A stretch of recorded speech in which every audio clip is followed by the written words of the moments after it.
We're back, joined now by the new Executive Director of the Arts Council for Long Beach, our friend Craig Watson. Craig, welcome back to Straight Talk. Thanks, Art. Tell us what the Arts Council does. Well, you know, the Arts Council has been around for a long time, and it's the official arts agency for the city, and yet it's a separate nonprofit organization. But what it does is, on behalf of the city, it takes significant grant funds given to it by the city and turns around in a very professional way with panels and a whole series of processes so that those monies are given out to other arts organizations and to individual artists. So as one of its core missions, it's to help support the arts in Long Beach, and it does that through this grant program, but it does several other things as well. The Arts Council is the successor to what some of you may remember, the Public Corporation for the Arts. And years ago, each arts organization would go to the city council and ask for money. And that system was inefficient in some ways, and they had the competition between them. So it was decided that there would be an umbrella organization that would get all the city money that was devoted to, or most of it, devoted to the arts, and then they would decide.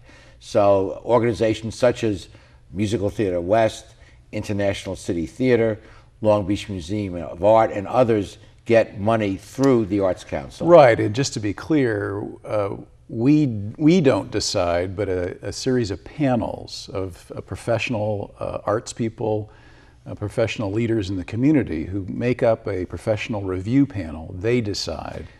And you also give funding to individual artists who are recommended to you. We do have an individual artist category. In fact, we're in the midst of that right now. All of these grant programs, this is the time of year when we are in the process of review. In addition, we take on the significant responsibility of administering a portion of the Percent for Art program. A certain number of projects with new construction within a certain areas of the city generate a percent of their construction costs toward public art. And so we have two full-time employees, very professional, who work with the RDA most directly at the city. Redevelopment Agency. Correct. And again, using very professional review panels and requests for proposals, we get artists from all over the country, both local and regional and national, who submit proposals for art in public places. We're in difficult budget times, it's no secret. And although everything is always on the table, arts seem to be particularly vulnerable during tight budget times. Speak to the importance and the contribution of the arts to a community.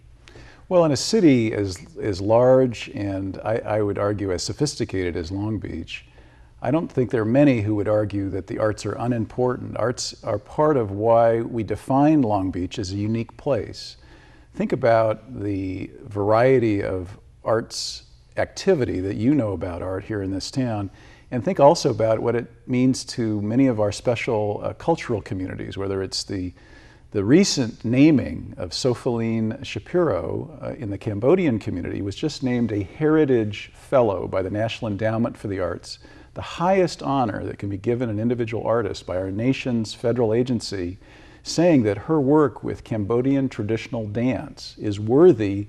And past recipients of this award are B.B. King, Mavis Staples, John Lee Hooker. We have in our midst someone who represents the highest of a native culture art form. That's just one example of what's going on. So we have a very vibrant arts community, bottom line, that deserves to be supported. Well, but when we don't use the word deserves to be supported. That sounds like art for art's sake. You have to put it in terms of which I think is very real, that a great city is fed by great art, and that leads to the economic development. People want to be here, people want to live here.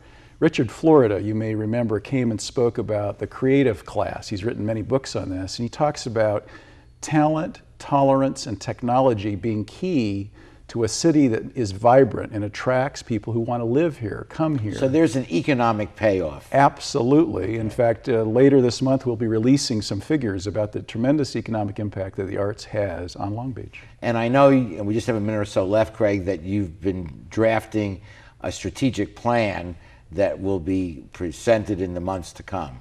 Well, very soon, in fact, and it's a partnership between ourselves at the Arts Council and the Economic Development and Cultural Affairs Bureau of the city with money from the County Arts Commission. And we're creating a new master plan, hasn't been done in over 10 years, And that master plan will help lay the next 10 years out as to what we can do as a community to ensure not only the survival of the arts in this community, but its thriving going forward. Well, if you want to make your voice known to your local councilman or the mayor or elected leaders about the importance of the arts, it probably would not be a bad idea as the council and the mayor review the budget this year to let them know that you feel that the arts are very worthy of being protected. Thank you, Art. I couldn't have said it better, and we appreciate your support for that notion. Good luck in your new position, and thank you for your many years of service when you were with Charter Communications, both supporting local programming in general, our show in particular, and the city of Long Beach. We deeply appreciate that. Thanks, sir. Okay, we'll be back with more of our show after these messages.